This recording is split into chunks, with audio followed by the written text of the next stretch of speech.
का ऐलान होना था, लेकिन उसमें थोड़ा विलंब हो रहा है, थोड़ी देरी हो रही है। 4 बजे का समय दिया गया, अब तकरीबन 4:30 बजे का समय जैसा कहा जा रहा है। 4:30 बजे फैसला आना था, उसमें लगातार विलंब हो रहा है सुजाता।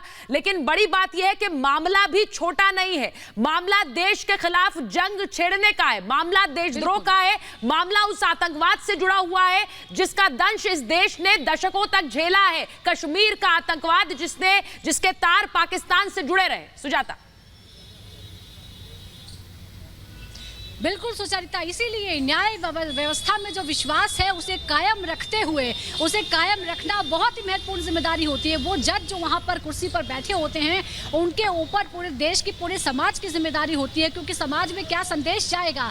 जो अपराधी प्रवृत्ति के लोग हैं, जो युवा हैं, जो इस तरफ अगर उनके जहन में इस तरह का कुछ चल भी रहा है तो बहुत बड़ी जिम्मेदारी होती है कि आप कोई जब फैसला लें तो तमाम चीज़ों को सोच कर लें और इसके दूरगामी प्रभाव होते हैं। दूसरी बात यह भी है कि आतंकवादी किसी की जान लेने से पहले कुछ सेकंड भी नहीं सोचता है, उसके लिए किसी की जान की कीमत को कुछ नहीं होती है। लेकिन जो जज होते हैं, जो न्यायाधीश होते हैं, उन्हें सभी चीज़ों का ख्याल रखना होता है। उन्हें यह भी देखना होता है कि आपके सामने जो मौजूद है वो भी एक मनुष्य है, क्या उसे प्रायश्चित का मौका मिलना चाहिए, क्या उसका गुनाह ऐसा है कि उसे प्रायश्चित का मौका मिल सकता है, या फिर उसने ऐसा अपराध किया है जो मानवता के खिलाफ अपराध है और वो मानव की श्रेणी में नहीं आता। ये तमाम चीजें हैं, तो ये मामला संवेदनशील भी होता है। जज को बहुत सारी चीजों के बारे में सोचना पड़ता है कि न्याय व्यवस्था में भरोसा लोगों का कायम रहे। बिल्कुल, जैसा आप बता रही सुजाता, किसी भी समय कोर्ट का ये फैसला आएगा। और इस बीच कश्मीर में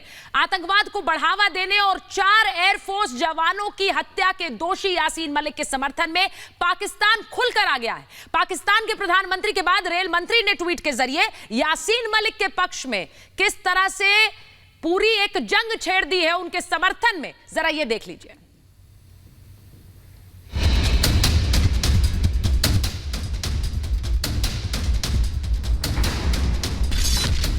पाकिस्तान का चेहरा बेनकाब, आतंकियों के मददगार की निकली टीज, यासीन को सजा पर लग रही मिर्ची,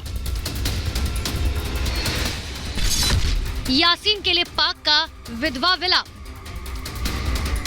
आतंकी यासीन मलिक को कोर्ट से दोषी पाए जाने के बाद से पाकिस्तान खुलकर उसके समर्थन में बैटिंग कर रहा है। रेल मंत्री ख्वाजा साद रफीक ने अपने ट्विटर प्रोफाइल में यासीन मलिक का फोटो लगाया।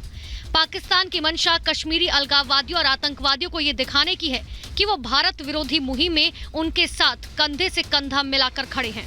इससे पहले पाकिस्तान के प्रधानमंत्री शहबाज शरीफ ने यासीन मलिक के पक्ष में ट्वीट करके दुनिया भर से भारत की खिलाफत की थी। ट्वीट में लिखा था कि जम्मू कश्मीर में भारत सरकार की ओर से राजनीतिक कैदियों के साथ किए जा रहे दुर्व्यवहार पर दुनिया को ध्यान देने की जरूरत है। कश्मीर के प्रमुख नेता यासीन मलिक को आतंकवाद से संबंधित मामले में फर्जी दोषी ठहराना भारत के मानवाधिकार हनन के मामलों की आलोचना करने वाली आवाजों को बंद कराने का निरर्थक प्रयास है।